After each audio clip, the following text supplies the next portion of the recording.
சென்னை பல்லாவரம் அருகே கழிவுநீர் கால்வாயை சரி செய்யாமலேயே சாலை அமைக்கப்பட்டு வருவது பற்றி கேள்வி எழுப்பிய பொதுமக்களை திமுக கவுன்சிலரின் கணவர் மிரட்டியது அதிர்ச்சியை ஏற்படுத்தியுள்ளது. 3 மாதங்களாக துர்நாற்றம் வீசும் நிலையில் திமுக நிழல் கவுன்சிலர் மக்கள் மீது அக்கறை இல்லாமல் அராஜக முகம் காட்டிய விவகாரம் பற்றி சற்று விரிவாக பார்ப்போம்.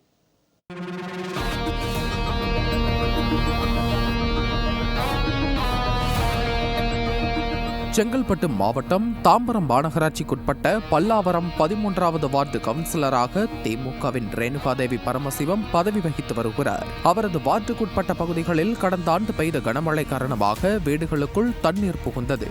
அதே சமயம் பாதாள சாக்கடையில் அடைப்பு ஏற்பட அதை உடைத்து பழைய கால்வாயில் கழிவு நீரை தள்ளிவிட்டது பல்லாவரம் நகராட்சி.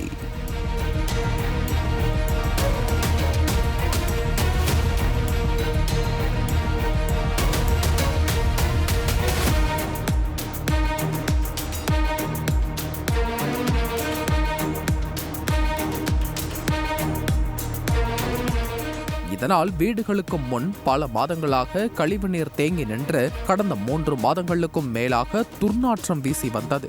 ஆனால் திமுக கவுன்சிலர் ரேணுகா எவ்வித நடவடிக்கையும் எடுக்காமல் வேடிக்கை பார்த்து வந்திருக்கிறார். எதற்கெடுத்தாலும் ரேணுகாவிற்கு பதிலாக வார்டில் கவுன்சிலர் போல வலம் வரும் அவரது கணவர் பரமசிவம் வெட்டி பந்தா காட்டி அராஜகமாக செயல்பட்டு வந்துள்ளார். பலமுறை கவுன்சிலர் ரேணுகா பரமசிவத்தை சந்தித்த அப்பகுதி மக்கள் முறையான கழிவுநீர் வடிகால் வசதி செய்து சாலை அமைத்து தருமாறு கோரிக்கை விடுத்து வந்துள்ளனர்.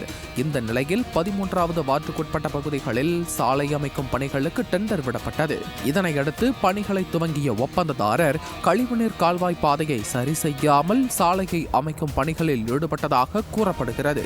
இதுகுறித்து தகவல் அறிந்த பொதுமக்கள் நிழல் கவுன்சிலராக வலம் வரும் ரேணுகாவின் கணவர் பரமசிவத்திடம் முறையிட்டனர்.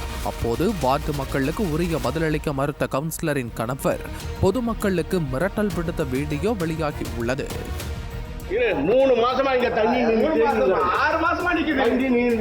எப்படி போறது ஜனங்க? இதுக்கே உனக்கு தெரியல உன் போய்ஸ். அதெல்லாம் வேணாம். அதெல்லாம் நம்ம நீ பேசாத. என்ன பத்தி? ஏவலமே பேசுறேன். நான் சும்மா இருக்க மாட்டேன். வாதாஜே பேசாத. மரியாதை தான் உனக்கு. என்ன பண்ணி என்ன போய்ஸ்? நான் பேசுனா நான் பேசுவேன். கம்முனு வெங்காயம் அப்படி சொல்வாரு. வெங்காயம் அப்படி சொல்வாரு. வெங்காயம் அப்படி சொல்வாரு. என்ன பத்தி வெங்காயம் மாதிரி கேக்குறாரு. நீ நான் வெங்காயம் பேசுதுன்னு கேக்குறேன். என்ன ஏன் கேக்குறீங்க? பொதுமக்கள் கேட்பாங்க. நான் கேக்குறேனா நீ வந்து இந்த நான் சொல்றத கேளு. நான் சொல்றது கேளு. இந்த பகுதி பிரதிநிதிங்கும்போது பொதுமக்கள் உன்னதான் கேட்பாங்க. நான் ஏற்கனவே சொல்லிட்டேன். அவரும் எங்களை பேசினாரு. ஜனங்க பிரச்சனை பண்ணுவாங்க. இந்த சம்பவம் அப்பகுதி மக்களை மிகுந்த மன உளைச்சலுக்கு ஆளாக்கியது. இதனையடுத்து கவுன்சிலர் மற்றும் அவரது கணவர் மீது அதிகாரிகள் உரிய நடவடிக்கை எடுக்க வேண்டும் என பொதுமக்கள் கோரிக்கை விடுத்துள்ளனர். கழிவுநீர் செல்வதற்கு பாதை அமைத்த பிறகு சாலை அமைக்கும் பணியை மேற்கொள்ள வேண்டும் என பொதுமக்களும் சமூக ஆர்வலர்களும் வலியுறுத்தி உள்ளனர். ஜெயா பிளஸ் செய்திகளுக்காக செங்கல்பட்டு செய்தியாளர் பத்மநாபன்.